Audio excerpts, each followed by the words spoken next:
तो जैसा कि आप लोगों ने पिछले पार्ट में देखा था कि कीचेन और उसके साथी स्पिरिट फ्रैगमेंट्स की तलाश में एक नई जगह पर जाते हैं जहां पर उनका सामना एक आदमी से हो जाता है जो जैन से उसकी डेविल स्वॉर्ड मांगता है क्योंकि जैन उस स्वॉर्ड के लायक नहीं था। जिस पर जैन उस आदमी को उससे लड़ने के लिए चैलेंज करता है, जिसके बाद उनकी लड़ाई शुरू हो जाती है जहां पर वो आदमी जैन पर भारी पड़ रहा होता है। लेकिन तभी जैन अपना ब्लड सेक्रीफाइस करके उससे अपनी नई एबिलिटी को अनलॉक करता है और उस आदमी को ओवरपावर कर देता है। पर तभी जैन अपने काबू से बाहर हो जाता है और अपने ही दोस्तों पर हमला करने लग जाता है, जो देखकर वो आदमी जैन पर अटैक करके उसे बेहोश कर देता है और जैन को जान से मारने वाला होता है।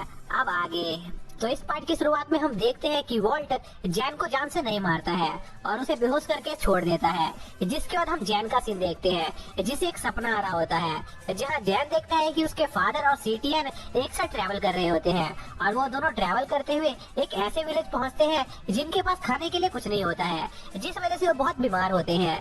तभी वहाँ पर एक लड़का चिल्लाते हुए आता है जो उन लोगों को बताता है कि पहाड़ पर रह रहे डीमन उन्हें खाने आ रहे हैं। जिस पर सीटीएन उन डीमन से लड़ने वहीं पर रुक जाता है, जो देखकर वो डीमन सीटीएन पर हमला कर देता है।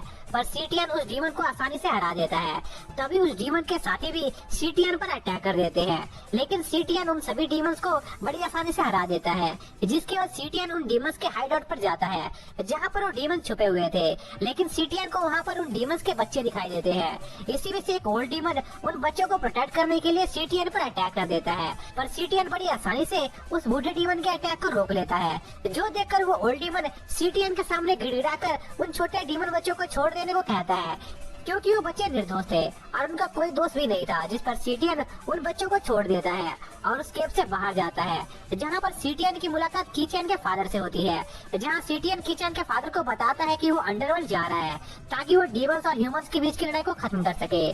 जो कहने के साथ ही सीटीएन वहां से अंडरवर्ल्ड की तरफ निकल जाता है, लेकिन अंडरवर्ल्ड पहुंचने पर सीटीएन को वहां पर बहुत सारे डीमंस की लाशें दिखाई देती है जिन्हें वॉल्ट ने मार दिया था और वॉल्ट सीटीएन से भी फाइट करना चाह रहा होता है क्योंकि वॉल्ट को सीटीएन के शॉट से बहुत सारे डीमंस की सोल महसूस हो रही थी, जिसे हासिल करने के बाद वॉल्ट की पावर कई गुना बढ़ जाती। इसलिए वॉल्ट सीटीएन को लड़ने के लिए चैलेंज करता है, जिसके बाद उनकी लड़ाई शुरू हो जाती है। जिसके कुछ साल बाद हम कीचेन के फादर को देखते हैं जो कुछ लोगों को किसी सेफ जगह पर ले जा रहे होते हैं जिन्हें उन्होंने कुछ डीमन से बचाया था। इसी दौरान उनकी मुलाकात एक बार फिर से सीटीएन से होती है जिसके हाथ में एक बच्चा होता है, जिस पर कीचेन के फादर सीटीएन से उस बच्चे के बारे में पूछते हैं। जिस पर सीटीएन कीचेन के फादर को बताता है कि इस बच्चे का नाम कीचेन है और ये आगे चलकर इस दुनिया का मसीहा बनेगा। साथ ही सीटीएन अपने डेविल स्वॉर्ड भी कीचेन के फादर को दे देता है ताकि वो उस स्वॉर्ड को आगे के डीमन हंटर को पास ऑन कर सके। तभी सीन प्रेजेंट में शिफ्ट होता है जहाँ पर जैन होश में आ जाता है और वॉल्ट उसे जान से मारने वाला होता है, जो देखकर जैन के साथी बहुत डरे हुए होते हैं। लेकिन तभी वॉल्ट अपनी स्वॉर्ड लेकर वहाँ से चला जाता है, लेकिन जाते वक्त वॉल्ट जैन से कहता है कि वो जैन को इस बार इसलिए छोड़ रहा है क्योंकि सीटीएन ने उसे भी एक मौका दिया था, लेकिन अगली बार जब वो मिलेंगे वो जैन से उसकी स्वॉर्ड वापस ले लेगा अगर जैन उस स्वॉर्ड के काबिल नहीं बना तो। जिसके बाद कीचेन जैन को गले लगा लेता है। तभी जैन कीचेन को बताता है कि उसे एक सपना आया था जिसमें उसे पता चला कि सीटीएन ही कीचेन के असली फादर है, जो सुनकर कीचेन बहुत हैरान होता है। जिसके बाद शाम को उनकी गाड़ी पूरी तरह से ठीक हो जाती है। तभी कीचेन जैन को बताता है कि शायद से उसके आयरन रॉड और सीटीएन के बीच कोई रिलेशन है। साथ ही उनके पास उस आयरन रॉड से रिलेटेड ऐसे बहुत से सवाल थे जिनका जवाब वो अभी नहीं जानते थे। तभी जियाओबाई उन्हें बताती है कि उनके सारे सवालों का जवाब सिर्फ दो जगह ही मिल सकता है, एक लोअर इलम के फेरीलैंड में या फिर सिटी ऑफ फनकुन में, क्योंकि वहाँ पर दुनिया की सारी नॉलेज है। जिस पर वो लोग सिटी ऑफ फनकुन जाने का फैसला करते हैं ताकि वो लोग उस आयरन रॉड के बारे में और जानकारी इकट्ठा कर सके।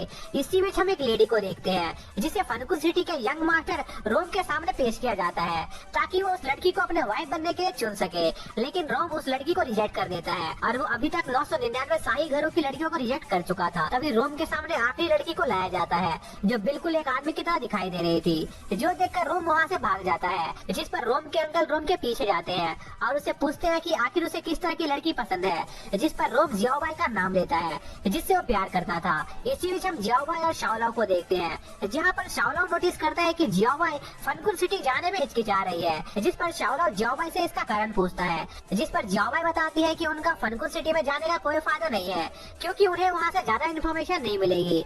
जिस पर शाओलाओ जियाओबाई से कहता है कि फनकुन सिटी के रूलर के पास बहुत ज्यादा नॉलेज है, इसलिए उन्हें उनसे आयरन रोड के बारे में काफी कुछ पता चल सकता है। तभी उनकी गाड़ी को किसी अजीब सी चीज के सिग्नल आने लगते हैं, जिस पर कीचेन उनसे कहता है कि उसकी आयरन रोड को भी कोई अजीब से सिग्नल मिल रहे हैं, जिससे उन्हें पता चलता है कि कुछ स्पीड फ्रैगमेंट्स फनकुल सिटी में भी मौजूद है। इसलिए वो लोग फनकुल सिटी जाने की अपनी स्पीड और तेज कर लेते हैं। फिर वो लोग फनकुल सिटी पहुंच जाते हैं और वो लोग उस जगह की खूबसूरती को देखकर बहुत हैरान होते हैं, जिसके बाद वो लोग अपनी आइडेंटिटी वहाँ पर रजिस्टर करवाने लगते हैं। इसी बीच उन्हें एक अनाउंसमेंट सुनाई देती है कि फनकुल सिटी के यंग मास्टर की आज से 3 दिन बाद शादी है।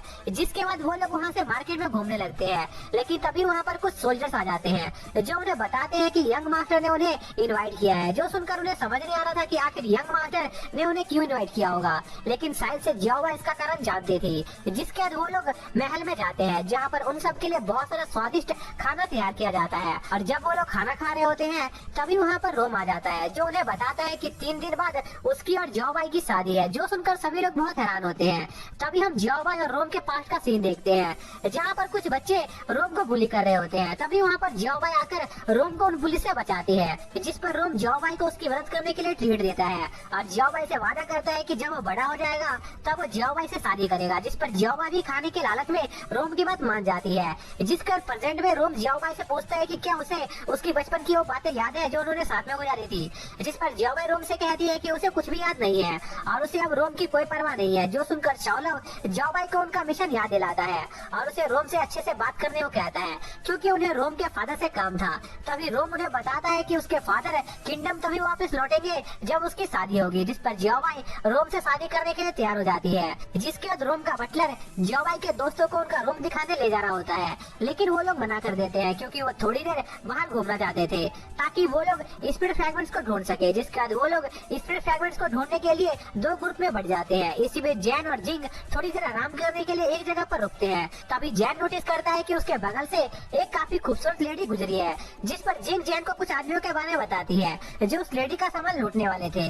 जो देखकर जैन उस लेडी की मदद करने की कोशिश करता है, पर वो इसमें फेल हो जाता है और वो चोर चोरी करके वहाँ से भाग जाते हैं। तभी वो लेडी कुछ सोल्जर से जैन को पकड़ने को कहती है, क्योंकि उसे लग रहा था कि जैन भी उन चोरों के साथ मिला हुआ है। जिस पर वो सोल्जर जैन को पकड़ लेते हैं, लेकिन तभी जिंग उन सोल्जर्स को बताती है कि वो लोग यंग मास्टर के गेस्ट हैं, इसलिए अगर उन लोगों ने उन्हें छोड़ा नहीं तो उनके लिए अच्छा नहीं होगा। जो सुनकर वो सोल्जर्स इंग और जैन का नाम उनके रजिस्ट्रेशन डायरी में चेक करने लगते हैं, लेकिन किसी अनजान वजह से उस डायरी में उन्हें घुसपैठिया बताया जा रहा था। जो देखकर जैन और जिंग तुरंत वहाँ से अपनी जान बचाकर भाग जाते हैं।